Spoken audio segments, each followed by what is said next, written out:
तो अब नवधा भक्ति र विजय रथको चौपाईहरू पश्चात आउनुहोस् फेरि संगठनको अलिकति कुरा हामी गर्दै थियौं किनकि यहाँबाट हामीले कार्य कसरी गर्ने हामी कसरी गरौं कार्य यो पनि सिकेर जाने हो। अनि यसका साथै यो फाइनल भइसकेको छ कि पर्सि बिहान हामी यहाँबाट 3 बजे निस्किन्छौं, 3:30 बजे निस्केर हुन्छ, 3:30 बजे निस्किन्छौं अनि हामीले पतंजलि वेलनेस पुग्ने हो फेज 2 मा। त्यही परम पूज्य स्वामीजी महाराजको सानिध्यमा हामी योग पनि गर्छौं अनि फेरि हामी भ्रमणको लागि पनि जाँदैछौं। तो सम्पूर्ण शेड्युल त म पछि भन्छु तर यो फाइनल भइसकेको छ। ठीक छ, आउनुहोस्। तो हामी केही कुरा गर्दै थियौं, हामी मनको अवस्थाको कुरा गर्दै थियौं। मुख्य रूपमा जो हामी कुरा गरिरहेछौं तो योग दर्शनको स्वाध्याय हो। तो योग दर्शनको स्वाध्याय काम लाग्छ जब हामी त्यसलाई जीवनमा इम्प्लिमेन्ट गर्न सक्छौं। तो जीवनमा इम्प्लिमेन्ट गर्नका लागि त हामीले कुरा बुझ्नुपर्छ। अब हामीले के जान्यौं बुझ्यौं कि मनको कुरा गरौं तो मनको 5 वटा अवस्था हुन सक्छन्। क्षिप्त, मूढ, विक्षिप्त, एकाग्र र निरुद्धावस्था। क्षिप्त अवस्थामा के छ प्रधानता? कसको प्रधानता हुन्छ? क्षिप्त अवस्थामा रजोगुण की, रजोगुण। मूढ अवस्थामा तमोगुण अनि विक्षिप्त अवस्थामा सतोगुणको प्रधानता हुन्छ तर बीच बीचमा अट्याक पर्छ। सतोगुणको बीच बीचमा रजोगुण र तमोगुणको अट्याक पर्छ। त्यो कारणले बीच बीचमा हामी जे छौं त्यो हुँदैनौं। अब यो तो अवस्था भयो कि हामी गुणहरुबाट प्रभावित भइराछौं। सतोगुणको प्रधानता हाम्रो जीवनमा हुन्छ भने हामी खुश अनुभूत गर्छौं, रजोगुणको प्रधानता हुन्छ हामी अशान्त हुन्छौं अनि हाम्रो इच्छाहरू बढ्छन्, तमोगुणको प्रधानता हुन्छ भने हामी अज्ञानतातिर जान्छौं। अब त्यो नहोस् कि भाई प्रभावित ना हो मान्छे, त्यही नै हाम्रो उद्देश्य हो, त्यही नै समता हो, त्यही समत्वम योग उच्यते। तो त्यसका लागि फेरि हामीले एकाग्र अवस्थामा पुग्नु पर्ने हो। त्यो एकाग्र अवस्था योगीको अवस्था हो जहाँ हामी सत्वगुण, रजोगुण र तमोगुण भन्दा माथि उठिसकेका छौं। तो हाम्रो शरीरमा त छँदैछ, मनमा पनि छ त्यसको प्रभाव, तर हामी प्रभावित भइरहेको छैनौं। त्यो अवस्थालाई हामी एकाग्र अवस्था भन्छौं। अनि एउटा अवस्था आउँछ कि जब हामी समग्रतामा कुनै पनि विषयबाट माथि उठेर अनि कुनै पनि गुणबाट हामी 1% पनि प्रभावित हुँदैनौं अनि जीवनमा एउटा पूर्णता हामी प्राप्त गर्छौं। तो त्यो अवस्था निरुद्ध अवस्था हुन्छ जो पूर्ण योगीको अवस्था छ। निरुद्ध अवस्था पूर्ण योगीको अवस्था। तो हामीले पुग्ने प्रयास गर्ने हो एकाग्र अवस्था र निरुद्ध अवस्थामा। कहिलेकाहीँ यो अवस्था आउँछन् तर के क्षणको लागि आउँछन्। कुनै कुनै क्षण हुन्छ कि जब हामी सत्वगुण र तमोगुण र रजोगुण माथि विजय प्राप्त पनि गर्छौं। अब त्यही नै जीवनको संघर्ष हो। यो डेली चलिरहेछ हाम्रो जीवनमा यो संघर्ष। गीताको कुरा गरौं तो त्यो पनि त त्यही हो नि। के भएको थियो कि भाई युद्धको मैदान हो अनि युद्धको क्षेत्रमा रणभूमिमा अर्जुनले गाण्डीवाको धनुष थियो नि, तो तला झार्नु भयो अनि के भन्नुभयो कि म यो युद्ध गर्न सक्दिन किनकि यो सबै जति जनाको साथमा युद्ध गरिरहेको छु तो सबै मेरो आफन्तहरू छन्। म उहाँहरूको साथमा कसरी युद्ध गर्न सक्छु? उहाँहरूलाई मारेर कोही पनि मलाई त्यो पनि प्राप्त हुन्छ, राज्य पनि प्राप्त हुन्छ भने तो मलाई चाहिँदैन किनकि त्यो त मारेर म प्राप्त गरिरहेको छु। अनि त्यसपछि भगवान श्री कृष्णले के ज्ञान दिनुभयो उहाँलाई कि तपाई क्षत्रिय हुनुहुन्छ, तपाईको धर्म हो, कर्तव्य हो। के धर्म र कर्तव्य हो कि जहाँ जहाँ अन्याय छ त्यो अन्याय तपाईले दूर गर्नुपर्ने हो। त्यसमा तपाईले आगे अगाडि कौन छ, को मान्छे मेरो अगाडि उभिरहेछ त्यो हेर्ने होइन। अनि त्यो गरेर तपाईलाई केही पाप पनि लाग्दैन किनकि तपाई धर्मको लागि गर्दै हुनुहुन्छ। अनि धर्मका लागि धर्म अनुसार वर्तना त्यो त हाम्रो जीवनको उद्देश्य नै हो। તો ભગવાન શ્રી કૃષ્ણને ત્યાં બની તે कुरा રાખ્नु भयो कि भाइ ब्यालेन्समा आउनुहोस्, आफ्नो कार्य पुरा गर्नुहोस्। अनि एउटा ठाउँमा म एउटा इन्टरभ्यू हेर्दै थिएँ कि गीतामा लेखिएको छ कि आफ्नो कर्म गर्नुहोस्, फलको चिन्ता नगर्नुहोस्। त्यो एउटा मान्छेले, इन्टेलेक्चुअल मान्छेले, के प्रबुद्ध मान्छेले के भन्नुभयो कि गीतामा कहीँ पनि लेखिएको छैन कि कर्म गर्नुहोस् अनि फलको चिन्ता नगर्नुहोस्। गीता के भनिरहेछ कि तपाईले राम्रोसँग आफ्नो कर्म गर्नुहुन्छ भने तपाईलाई फलको चिन्ता गर्नै पर्दैन। हामीले त त्यो अवस्थामा पुग्ने हो। यो त सधैँ छ, हामी त इच्छाहरूको साथमा अगाडि बढिरहेछौँ नि, त्यो कारणले दुःख हुन्छ। अनि त्यो छोडेर मतलब हामी कार्य आफ्नो धर्म अनुसार गरौँ त हामीलाई फलको चिन्ता कहिले पनि गर्न पर्दैन। त्यो हाम्रो जीवनमा, सबैको जीवनमा अर्जुन जस्तै सङ्घर्ष चलिरहेछ। अगाडि समस्या छ अनि समस्याको समाधान खोजिरहेछौँ, तर समस्याको समाधान मिलिरहेको छैन। त्यति बेला भगवान श्री कृष्णले पनि भन्नुभयो कि तपाईँ कायर जस्तो कुरा नगर्नुहोस्, आलसी र प्रमादी जस्ता कुरा नगर्नुहोस्। तपाईको कर्म नै तपाईको धर्म हो नि, त्यो धर्मको पालन गर्न तपाईको कर्तव्य हो, त्यो गर्नुहोस्। तपाईँ क्षत्रिय हुनुहुन्छ, तपाईले राज्य, त्यो तपाईले आफ्नो लागि होइन, तपाईले मान्छेहरूको लागि, तपाईको प्रजाको लागि विचार गर्नुपर्ने हो, सोच्ने हो। जबसम्म हाम्रो देशमा, जब हामी नेपालको, भारतको कुरा गर्दैछौँ, त हाम्रो ऐतिहासिक रूपमा त एक नै छौँ नि हामी, एक जस्तै हाम्रो पुर्खा सबै त एकै थिए नि। अब चाहे हामी महर्षि वाल्मीकिको कुरा गरौँ, महर्षि कपिलको कुरा गरौँ, महर्षि पतञ्जलिको कुरा गरौँ, अथवा भगवान गौतम बुद्धको कुरा गरौँ, हाम्रो धेरै अष्टावक्र पनि सबैको जन्म नेपालमा भएको छ। तर हामी अगर कुरा गरौँ त नेपाल र भारतको सन्दर्भमा विशेष गरी कुरा गरौँ त हाम्रो यो जो बाउन्ड्रिज आएका छन्, यो कहिले आयो? यो देशको सरहद हो, यो देशको सरहद हो, कहिले आएको छ यो? यो त 100-200 वर्ष अगाडिको कुरा हो के? अंग्रेजहरूको कारणले मात्र भारत र नेपालमा आएको छैन, धेरै दुनियाँमा।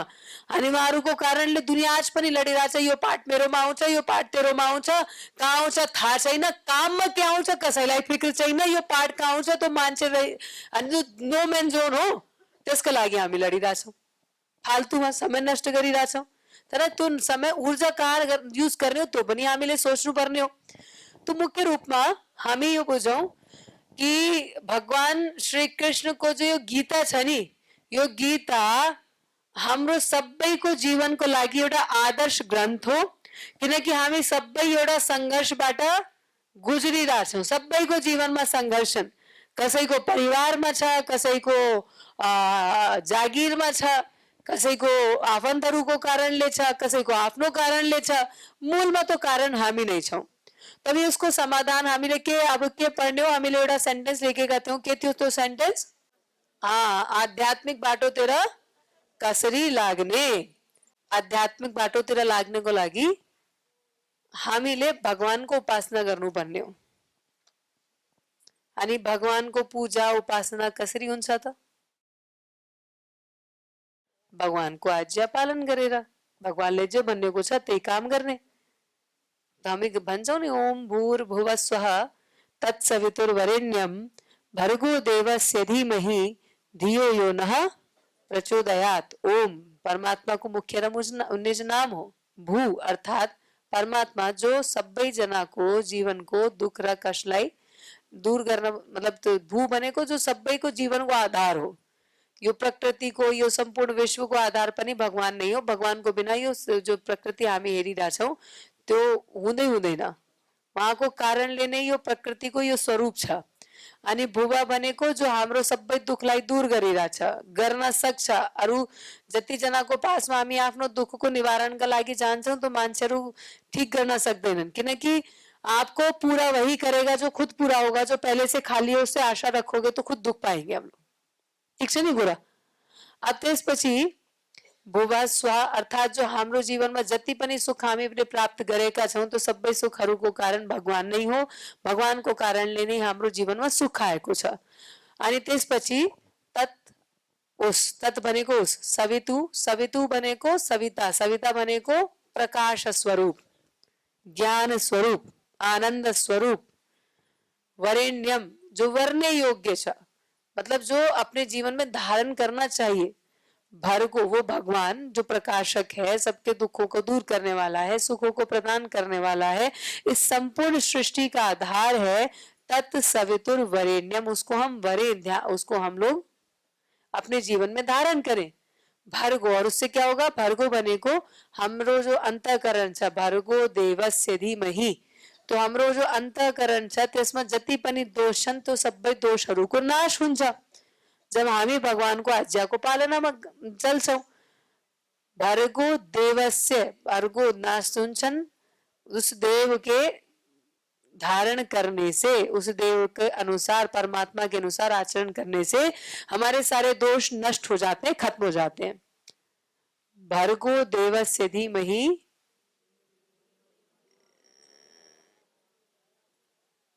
धियो यो नः प्रचोदयात्। तो इसलिए हे भगवान आपसे प्रार्थना करते हैं कि धियो हमारी न हमारी धियो अर्थात बुद्धियों को प्रचोदयात् श्रेष्ठ मार्ग में लगा दीजिए। ये प्रार्थना कर रहे हैं हम कि हम लोग अपनी बुद्धि को सही तरह से प्रयोग कर सके। ये प्रार्थना છે આપનો ગાયત્રી મંત્રમાં અને મહામૃત્યુંજય મંત્રમાં કે प्रार्थना કરી રહ્યા છો कि जुन प्रकारले खरबुजाको साथमा के हुन्छ, अब त्यो खरबुजाको कुरा मैले गरेको छैन जो हामी नेपालमा भन्छौं। नेपालमा तरबुजलाई खरबुजा भनिरहेछौं। तो खरबुजा कोही खान्छ, तो तरबुजाको साथमा के हुन्छ कि आफ्नो डालीबाट स्वतः अलग हुन्छ पकेपछि। कोई भी फल देख लो, पकेगा तो अपनी डाली से अपने आप अलग हो जाएगा। तो त्यही नै प्रार्थना हामी आफ्नो लागि पनि गरिरहेछौं कि हे परमात्मा, मेरे जीवन से भी सब प्रकार के दोषों को दूर करके दुख और कष्टों को मैं दूर कर सकूं, इसके लिए प्रभु आप मुझे जीवन मरण के चक्र से छुटा दो। मुझे जैसे खरबूजा पक जाने के पश्चात अपनी डाली से अपने आप अलग हो जाता है, ऐसे ही मुझे भी अपने जीवन मरण रूपी इस चक्र से छूटना है। और जब तक चक्र से नहीं छूटेंगे तो घूमते रहेंगे। और कब तक घूमते रहेंगे? जब तक हम अपने विवेक का प्रयोग नहीं करेंगे, जब तक हम अपनी बुद्धि को जागरूक नहीं करेंगे। अब ये बुद्धि को जागरूक कसरी करने कुन तरह जाने के राम्रो छ के नराम्रो छ यो विचार कसरी हामीलाई थाहा हुन्छ? तो सिंपल है, एक बात सिंपल छ कि जो भगवान की आज्ञा के अनुकूल है वो सही है, जो भगवान की आज्ञा के विरुद्ध है वो गलत है। भगवान की आज्ञा कसरी थाहा हुन्छ हामीलाई कि जो हमारे अंतःकरण में आवाज उठती है वही सही है, जो आत्मा के अनुकूल है वो सही है, जो आत्मा के विरुद्ध है वही गलत है। तो अपनी आत्मा की आवाज सुनने के लिए भी मन को शांत करने की आवश्यकता है। अब इन सब चीजों को पूरा करने के लिए हमें योग करने की आवश्यकता है। योग में साथ में हम लोगों को देखो व्यायाम प्राणायाम यसको साथमा योग में हामीलाई रुक के गर्ने हो, योग में व्यायाम प्राणायाम को साथ में कि अपना चिंतन भी शुद्ध करना है, चिंतन शुद्ध करना है, मनन शुद्ध करना है। और इस चिंतन और मनन को शुद्ध करने के लिए तो नवदा भक्ति पढ़ा, हमने विचरत चौपाइयां पढ़ी, यसको साथ में अब हामी गीता पनि पढ्ने छौं। अलिअलि, धेरै तो पढ्न सक्दैनौं यति कम समयमा, तो हामीले गीतामा दैवीय सम्पद पनि बुझ्ने छौं, तो त्यो त्यसको पनि शत्रु हुन्छ। अनि यसको साथमा आफ्नो तनलाई पनि शुद्ध राख्नुपर्छ हामीले। अनि तनलाई कसरी शुद्ध राख्ने हो? भाई देखो, आत्मा की भूख ज्ञान से मिटती है, ऐसे ही शरीर की भूख भोजन से मिटती है।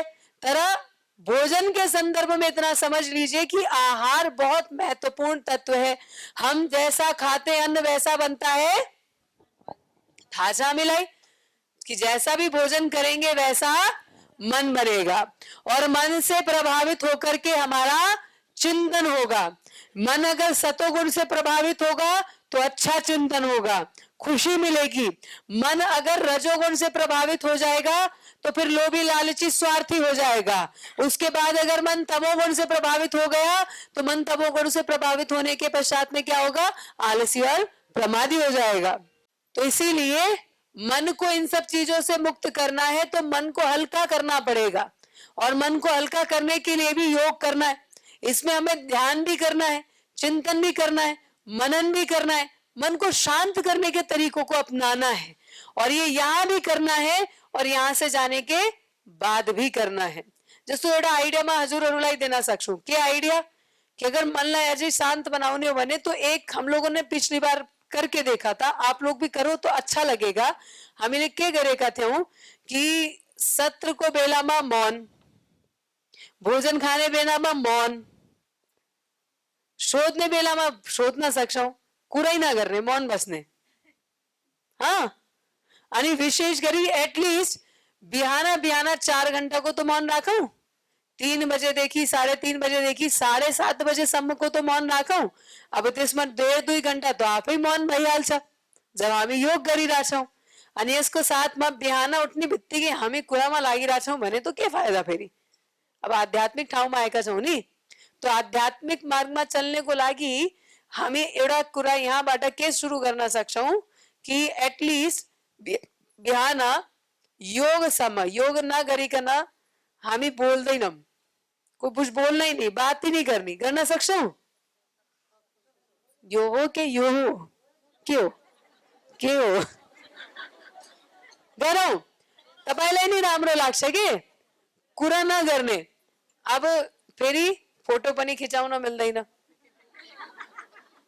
बोले साध्वी जी आप तो फोटो बंद करा के ही मानोगे।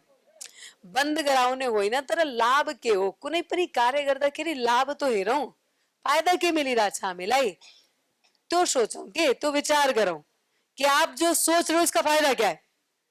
भाई मानसे यही तो सच्चा स्वार्थ है कि हम देखे तो सही, हमने निंदा कर ली, फायदा क्या? हमने पैसे इकट्ठा करना था, कर लिया, फायदा क्या? ऐसे ही अब जैसे हमें बच्चों को पढ़ाना होता है तो उसमें हम फायदा देखते हैं ना कि बच्चा पढ़ेगा, उसका जीवन अच्छा बनेगा, इसीलिए पढ़ाना है। हम यहाँ क्यों आए हैं? ताकि हम अपने आध्यात्मिकता को भी आगे बढ़ा सकें, गुरु के दर्शन करके जीवन को धन्य बना सकें, इसके साथ में अपनी सेवाओं से अपनी नेपाल आमा को स्वस्थ, समृद्ध और संस्कारवान बनाते हुए सक्षम बना सकें। यसको लागि तो नहीं आएका छौं नि हामी। अब फायदा हुनुपर्छ नि, केही पनि कुरा गर्नमा केही तो लाभ होस्। किन सुतिरहेछौं रातिमा? ताकि अगले दिन ढंग से काम कर सके, नहीं सोएंगे तो नहीं कर पाएंगे।